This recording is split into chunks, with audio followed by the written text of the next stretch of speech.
We really need to talk about AI in the workplace, AI in industry. And thankfully, there's a powerful, really powerful and informative report that has recently come out.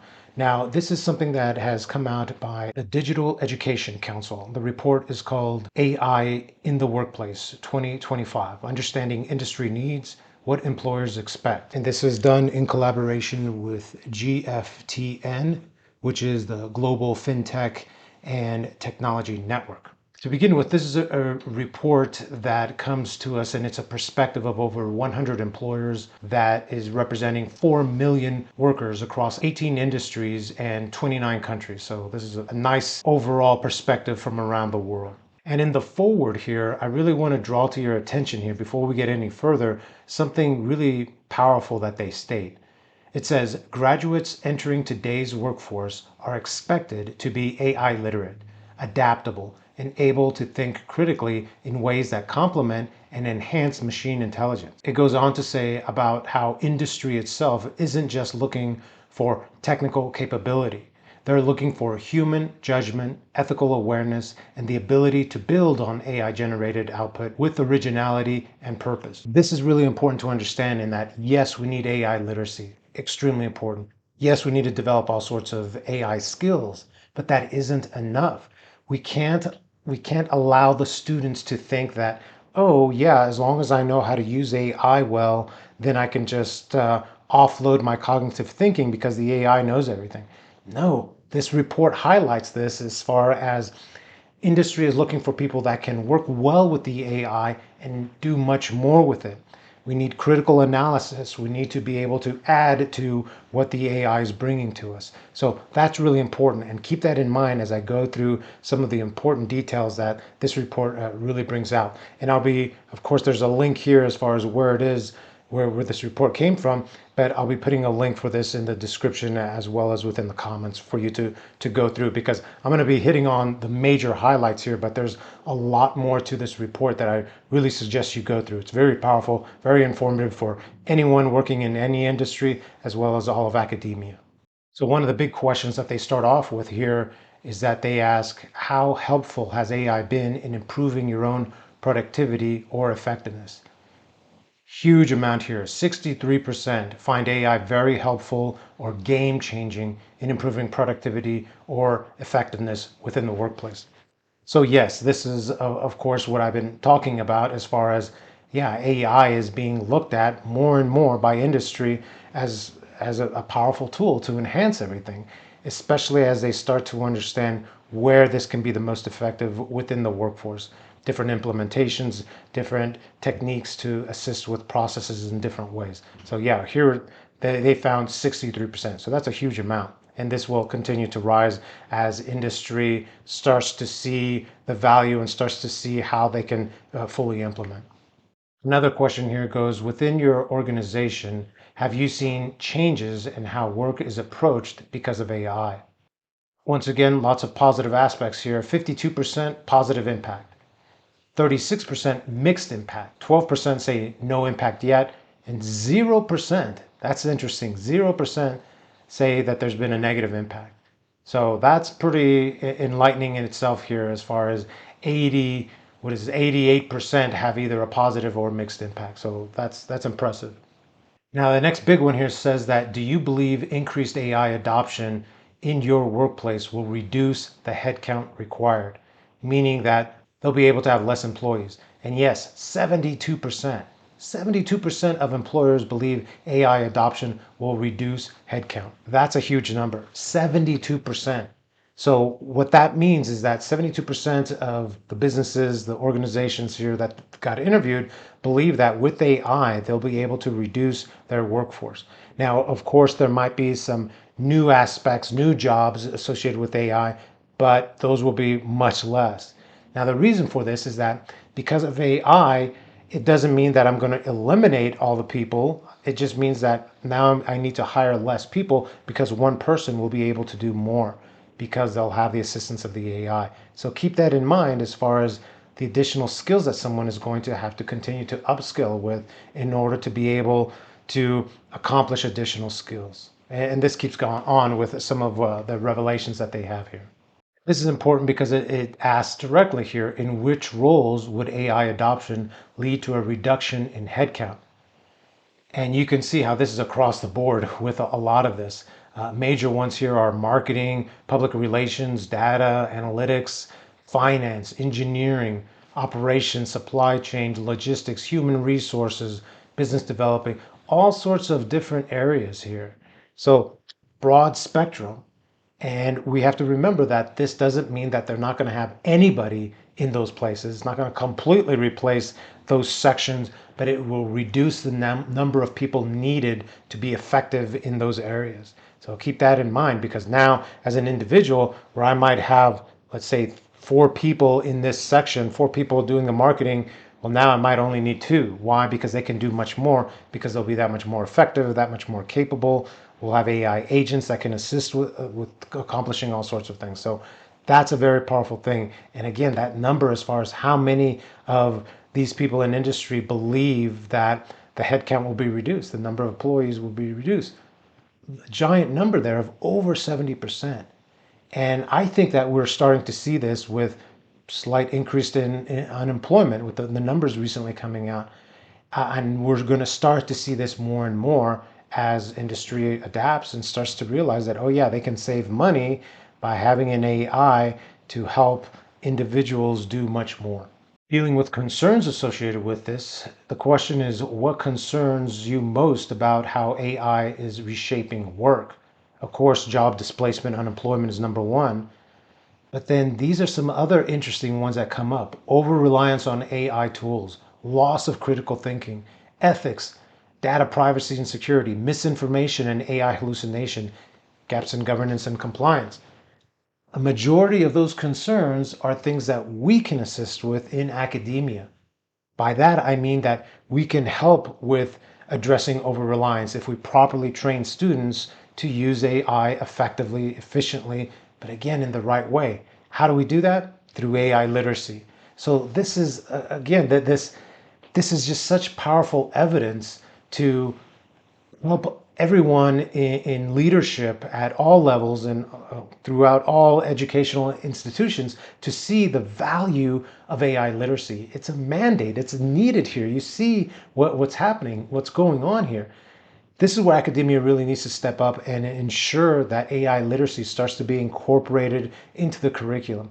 This is needed in order to address these other specific concerns.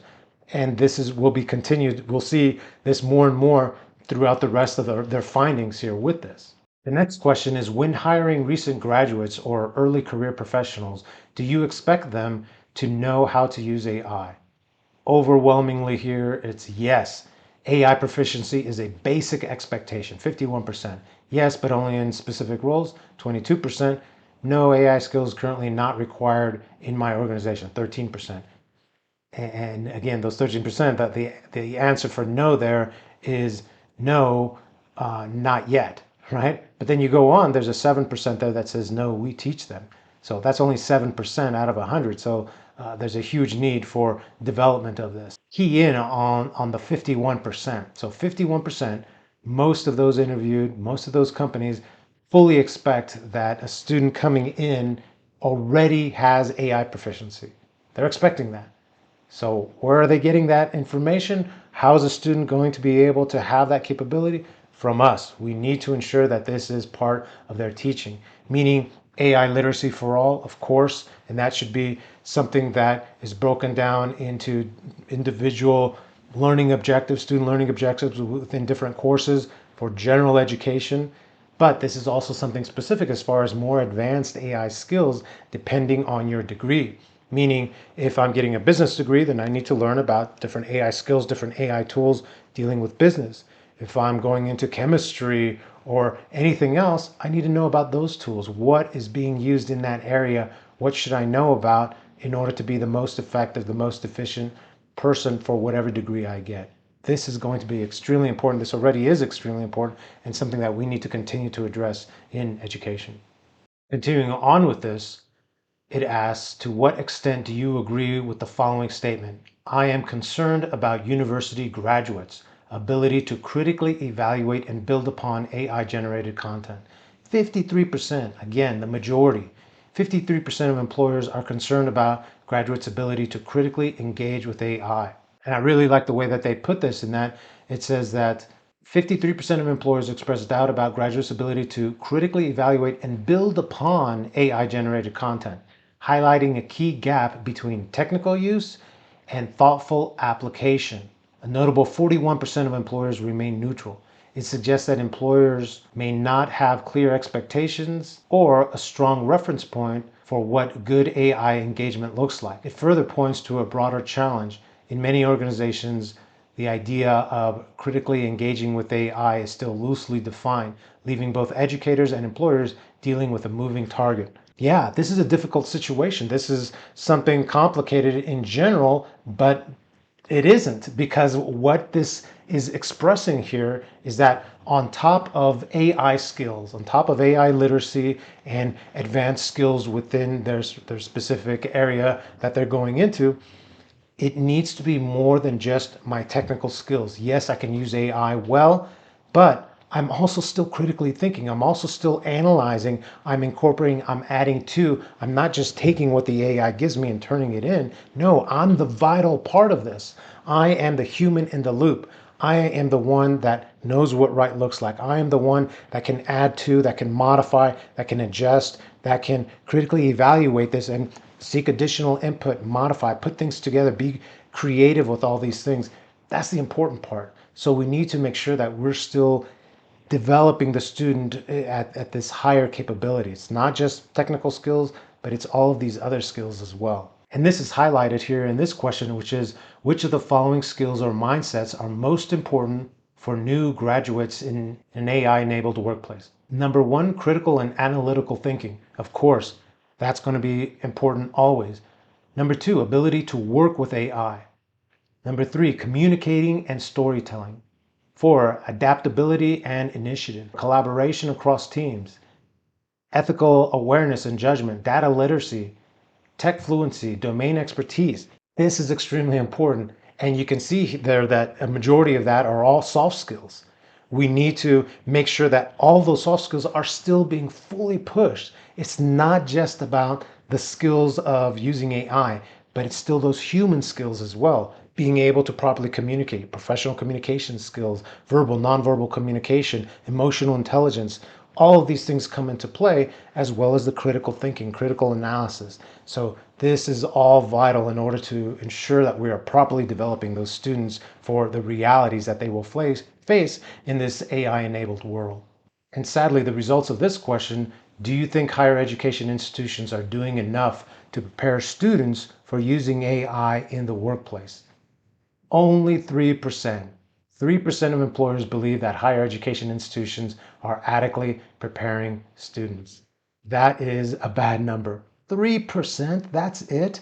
So yes, there is a lot of work for us to do in order to ensure that we're properly developing these students, because this is a huge outcry from industry saying that we need to do more in order to ensure that those students are ready and able to fully engage and be effective in the workforce. Final question here that I'm going to highlight. It says, what should higher education institutions prioritize to better prepare students for a future of work shaped by AI? Number one, the number one thing, AI literacy. Number two, developing critical thinking. Three, ethical and responsible AI use. Four, human-centric skills. And five, practical experience and industry integration. All of those are extremely important, and we need to go back to these again and again. And thankfully, this is the exact same message that I've been pushing on this channel. All of these are vital, and we must focus on these. And I really want to highlight that last one that was addressed there, right? Their findings here, practical experience. We have to push for more in that. In most higher education, it's a lot of lecturing. It's a lot of data dumping. I know we have limited time, so we try to force all this information, but we can't do that. We simply can't, because we are in a new world where information is always available. So we need to have less of that information and more of the application. Yes, of course, theory, understanding these complex aspects in general, always going to be important, but we need to focus on the experiential learning so that they can have this experience so that when they get to the workforce, they won't be able to get entry level jobs. That's already gone away. Why? Because AI is now doing more and more of those entry level jobs where students were typically learning, oh, this is how theory gets implemented into practice.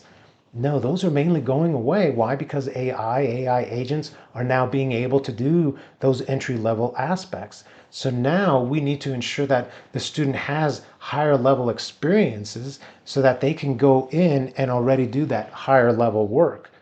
So how can we do this practical experience? How can we make sure that students are ready for that and have that capability already? Well, we do that by experiential learning, doing more role playing in the classroom, using simulations. I just recently made a video talking about that. So experiential learning using simulations, those are key ways in order for academia to remain relevant and to ensure that students are properly developing for the workforce. This is a really powerful information that they've been able to put together. And this is something that we need to continue to push to our leadership, to continue to have deans, have provosts and presidents see so that they can start to focus more on aspects of AI literacy, AI skills development, AI integration within the overall courses, within the overall degree program. This is vital to remain relevant. This is vital to ensure that students are ready and properly set up for success in the workforce. This is prime research, prime information for us to take and use so that we can all see this important need. Okay, so I've put this all out there for you. Please go and download this so that you can gain more information. A lot of this correlates with what I've said before, as well as with another report that I put together as far as AI use in industry. This all correlates together, so it's even more evidence as far as the importance of this and how we need to continue to focus on this. This is becoming more and more important as AI integration continues to grow. What are your thoughts on this? Please share, like, subscribe so that we can continue to learn from one another and spread the word about this so that all of academia can improve. This is powerful evidence for everyone. And remember, learning is for life.